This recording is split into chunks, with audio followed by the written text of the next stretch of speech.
Assalamualaikum warahmatullahi wabarakatuh. Kami dari kumpulan 1 ingin membentangkan tentang rumah terbuka di Malaysia. Saya Haifah Sufina binti Haris dan kawan saya adalah Viviana dan Jonathan. Terima kasih.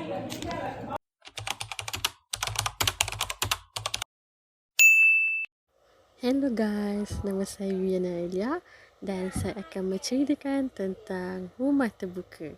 Rumah terbuka adalah satu amalan di negara Malaysia, tetapi rumah terbuka diadakan secara kecil-kecilan dan juga secara besar-besaran untuk menyambut hari perayaan. Malah Malaysia juga kaya dengan pelbagai kaum dan bangsa.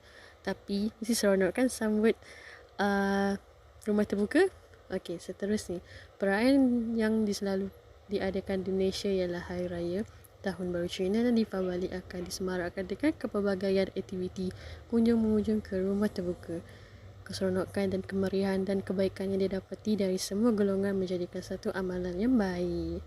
Dengan itu, konsep rumah terbuka ini haruslah teruskan dan dijadikan amalan yang baik kerana banyak kebaikannya. Adanya rumah terbuka ini, maka mudahlah orang itu untuk mengunjungi rumah saudara mara, jiran dan rakan-rakan jika ada tarikh masa yang ditetapkan.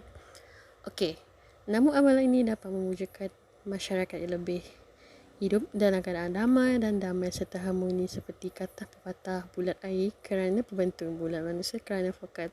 Seronok tahu pergi rumah terbuka, dapat makan macam-macam juadah. Assalamualaikum warahmatullahi wabarakatuh. Nama saya Haifah Sufina binti Haris. Hari ini saya akan membentangkan tentang definisi rumah terbuka, objektif rumah terbuka dan keburukan rumah terbuka. Apakah yang dimaksudkan dengan rumah terbuka? Rumah terbuka adalah sesuatu perayaan agama yang disambut oleh penganut pelbagai agama dengan tujuan memupuk persefahaman di kalangan rakyat Malaysia. Rumah terbuka tidaklah bertujuan mengembangkan agama kepada penganut agama yang lain. Sebelum ini, konsep rumah terbuka dijalankan secara kecil-kecilan di mana tuan rumah menjemput rakan taulan datang ke rumah bagi menikmati juadah yang disediakan. Rakan-rakan dari kaum Melayu, Cina, India dan lain-lain yang dijemput. Ramai yang menyifatkan rumah terbuka ini sinonim dengan masyarakat Melayu. Tetapi sebenarnya ia lebih tertumpu kepada perayaan besar sesuatu kaum.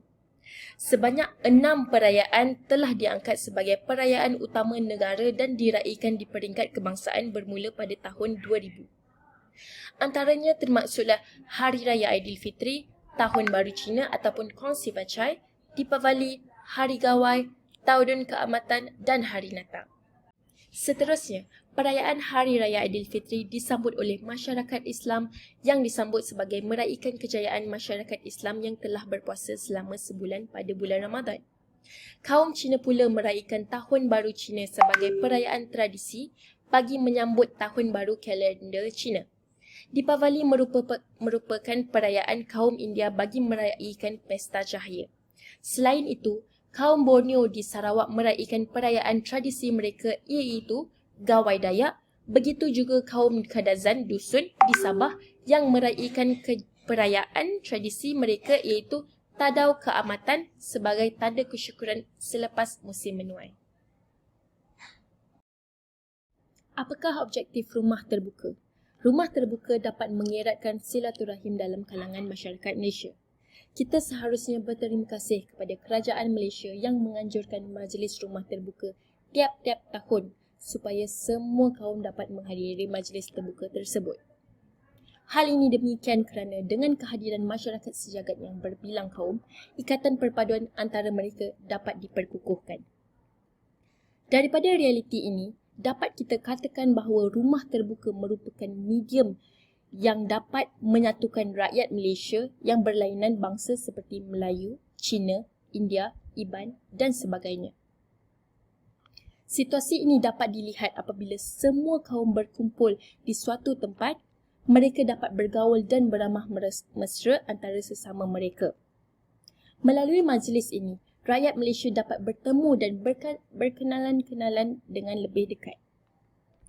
Dengan cara ini, integrasi nasional juga akan dapat ditingkatkan. Keadaan ini menunjukkan bahawa rakyat Malaysia dapat hidup di bawah satu bumbung dengan harmoni. Secara tidak langsung, perayaan yang julung-julung dikali diadakan di Malaysia akan dapat wahana integrasi rakyat pelbagai kaum. Dengan cara ini, integrasi nasional dapat ditingkatkan. Keadaan ini menunjukkan bahawa rakyat Malaysia dapat hidup di bawah satu bumbung dengan harmoni. Secara tidak langsung, perayaan yang julung-julung kali diadakan ini menjadi wahana integrasi rakyat pelbagai kaum yang membanjiri majlis rumah terbuka tersebut. Jadi, amalan ini baik dan wajar sekali diteruskan dari masa ke masa bagi menyemai perasaan muhibah dalam kalangan masyarakat. Pada realitinya, memang tidak dapat dinafikan bahawa kebudayaan sesuatu kaum dapat dilihat secara berlangsungnya majlis rumah terbuka. Sebagai rakyat Malaysia, kita sepatutnya beruntung kerana tinggal di bumi Malaysia, iaitu setiap kaum di Malaysia mempunyai budaya dan cara hidup yang berlainan dan unik. Kebudayaan tradisional yang telah wujud berabad-abad lama dahulu telah membentuk identiti rakyat Malaysia sehingga terkenal di mata dunia. Bertitik tolak daripada itu, pengunjung pastinya akan dapat menyaksikan keunikan sosio-budaya masyarakat Malaysia. Majlis rumah terbuka akan menjadi lebih menarik apabila sesuatu kaum mempersembahkan acara kebudayaan mereka. Sebagai contoh, kawan saya orang Sarawak, dia boleh mendapatkan Ayuh, kita dengarkan kebaikan rumah terbuka. Kebaikan rumah terbuka yang dapat dilihat dalam negara Malaysia ialah aktiviti rumah terbuka. Dapat membantu rakyat Malaysia untuk memahami budaya-budaya yang ada di Malaysia. Justru itu, rakyat yang berbilang kaum akan merayakan perayaan ini bersama walaupun di kalangan mereka yang terdapat pelbagai latar belakang yang berbeza serta budaya dan agama. Selain itu, aktiviti rumah terbuka ini kita dapat mengenali macam-macam juadah makanan dari kaum-kaum lain, namun bukan begitu saja, tetapi sekali dengan adat resam mereka. Sebagai contoh, orang India, Cina, Iban dan Karazan, mereka juga dapat merayakan sambutan hari raya bersama-sama rakan mereka. Aktiviti rumah terbuka juga mampu menjadi satu produk pelancongan negara yang mempunyai keunikan dan keindahan. Amalan rumah terbuka haruslah dikongsikan dan ditunjukkan ke seluruh mata dunia. Itu saja daripada saya. Okey, mari kita dengarkan yang seterusnya. Jom! Sebagaimana yang kita ketahui, semasa majlis rumah terbuka juga ada pengunjung yang mementingkan diri sendiri. Fenomena ini dapat dilihat apabila pengunjung mengambil makanan, mereka tidak beratur dengan betul dan berebut-rebut. Malah, terdapat juga segelintir pengunjung yang tamak dengan mengambil makanan yang dalam kuantiti yang banyak. Keadaan ini berlaku disebabkan sikap tetamu yang rambang mata sehingga mengambil makanan secara berlebihan tanpa memikirkan tetamu lain yang mungkin akan kekurangan makanan. Mereka juga mengambil makanan berlebihan sehingga tidak mampu dihabiskan kesemuanya. Situasi ini tentunya akan menyebabkan berlaku pembaziran makanan kerana makanan yang tidak habis itu dibuang begitu sahaja. Hai, nama saya Jonathan Isama Juara. Saya akan membentangkan pada bahagian saya iaitu kepentingan dan amalan rumah terbuka dan juga kesimpulan.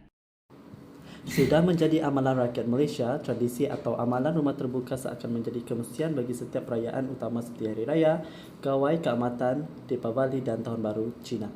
Pada asasnya, kita melihat amalan rumah terbuka sekadar untuk meraihkan rakan tahunan dengan hidangan disediakan, tetapi ada rahmat yang tersembunyi di sebalik amalan rumah terbuka. Kepentingan rumah terbuka ialah mengeratkan perpaduan kaum dan hubungan sesama masyarakat, mengenali dan memahami budaya kaum lain, menjadi produk pelancongan yang unggul, dapat menjamah pelbagai juadah, merapatkan hubungan silaturahim antara ahli keluarga dan jiran tetangga, serta modal kepada keamanan dunia. Jadi di sini secara tidak langsung rumah terbuka akan mendidik jiwa masyarakat pelbagai kaum di negara ini untuk menerima kepelbagaian budaya yang wujud di negara ini. Sejak akhir ini dilihat begitu banyak individu tertentu yang sengaja menimbulkan isu sensitif keagamaan dengan menghina agama lain. Sikap sebegini tidak seharusnya timbul jika individu itu tahu ajaran agama lain seperti apa yang dilarang dan apa yang diwajibkan oleh ajaran Islam sebagai contohnya. Ini adalah beberapa amalan baik menziarahi tetangga. Dapat dilihat bagaimana cara untuk kita beradab di rumah jiran tetangga semasa perayaan. Sebagai kesimpulannya, amalan rumah terbuka adalah keunikan yang hanya ada di Malaysia dan tidak ada di negara lain. Tradisi ini perlu diteruskan dan perlu menjadi contoh kepada generasi baru bahawa negara ini mempunyai cara tersendiri untuk memupuk perpaduan dan keharmonian antara kaum. Ia adalah amalan nenek moyang orang Melayu, Cina dan India dan kaum-kaum lain sejak turun-temurun lagi. Diharap ia terus kekal di tengah modernisasi dan globalisasi yang ada kalanya boleh mengakis jati diri dan sifat kemasyarakatan kita sebagai rakyat Malaysia.